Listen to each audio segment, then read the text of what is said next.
The idea of exercise or sports clubs didn't even exist much in my father's day. They walked, they worked, they sweat. When my father died in 2002 at the age of 88, I held his hand. That was the hand of a strong man, a man who knew what work was.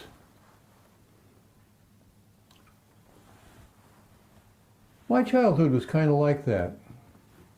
Growing up in the 40s and 50s, we walked to school. And we worked around the house. And we played sports and we didn't think about it too much. But that was changing when I graduated from high school. Television was widespread by that time. People sat down in front of it instead of going out to exercise. And the television scared them, scared parents with tales of abductions and rapes and murders of schoolgirls. Pretty soon, the school districts all bought fleets of buses, and parents were driving their little dears to school, which was good for a couple of businesses. The people selling school buses made out pretty well. The people who got union jobs driving those school buses did pretty well. And people who sold sort of simulacra of exercise like jazzercise or capoeira or whatever made money. But the poor kids were trapped in these machines for a couple hours a day and just getting fat. Well, in the 1960s, this became an issue. Kenneth Cooper was an Air Force doctor. And he observed that new recruits coming into the Air Force were simply not in good enough physical shape to make airmen out of them. He called them baby whales, fat boys. Well, they had two choices. They could either reject them or try to make airmen out of them. And they chose the latter. Cooper put together a program called Aerobics to put these young men, they were men in those days, in shape. And it worked. His principle was simple. Put their heart rate up to 140 or 150 beats per minute for half an hour a day and make them breathe hard. That's where the word aerobic comes from, is air. He said the three best ways to do this are running, swimming, and cycling, because you can do them anywhere, they're cheap, and they work. They get your heart rate up. I bought his book, Aerobics, when it came out in 1968. I was on my way over to Vietnam. I had given up smoking 4 years earlier and gone in the Army and gotten in some shape. And on my way to Vietnam, I started to run along the Alawai Canal in Honolulu. My first year in Vietnam, I lived in Da Nang. I used to run along the beach every day, every afternoon.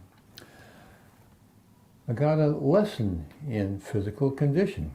There were a bunch of Vietnamese fishermen hauling these heavy woven bamboo boats down to the water to go fishing. And they'd see this stupid American, that would be me, running along the beach wasting energy, and they'd say, "Come on over here, help us with this boat." So I came over and we worked together to pull the boat into the water. And I had to be impressed because these guys were small men, probably half my weight, and probably twice as strong. Made an impression. I continued to run. My next 3 years down in Saigon, I found school tracks, quarter-kilometer tracks, and I ran, and I was up to a couple miles a day by the time I left for Germany. At the end of that tour, and in Germany, it was heaven, because there were beautiful country roads without too much traffic. There were parks, and there were good tracks in the schools. I ran every day, and I was up to running 4 miles a day at about 7 minutes per mile. Not great, but not bad for a guy with my build. And I did that after I returned to the United States. In fact, I started bicycling to work in 1977. So I bicycled every day, and I ran in the morning, and I was in great shape. I started doing pull-ups. That was when I met my second wife. She knew me as the bicycle guy. She was pleasantly surprised when I showed up for our first date driving a Mercedes sports car.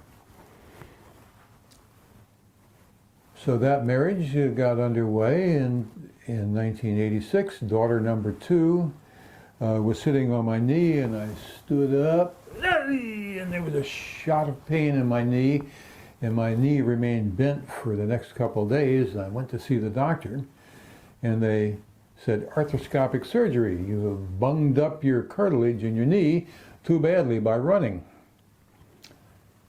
So they fixed it, leaving me bicycling. So I continued to bicycle to work. I bought an exercise bicycle, a stationary bicycle at home, and I continued this exercise program for the next 20 years through my divorce, and continued taking long bike trips on the weekend. I got up to 125 miles once. After my divorce in 2006, I came to Kiev, Ukraine, and here I bought another exercise bike, which I still use, and kept up the pace. Now I have to say I was lucky to be in pretty good shape. I married a woman young enough to start me another family, which we've done, and I've continued to exercise. The regime remains the same, kind of Kenneth Cooper's. Put your heart rate up to 140. Can't measure it accurately anymore because I have arrhythmia, but I get close. And cycle, I used to maintain 80 cycles per second. Now it's down to 77, but I'm trying to build it back up. And sweat. So that's my message for you. Most of you in the audience are younger than me. Sweat. Work out every day. Do something that's cheap and available. The exercise machine's pretty cheap. And sweat. And you'll stay in shape, and maybe when you're within spitting distance of 80 the way I am, you'll feel as good as I do. Hope so.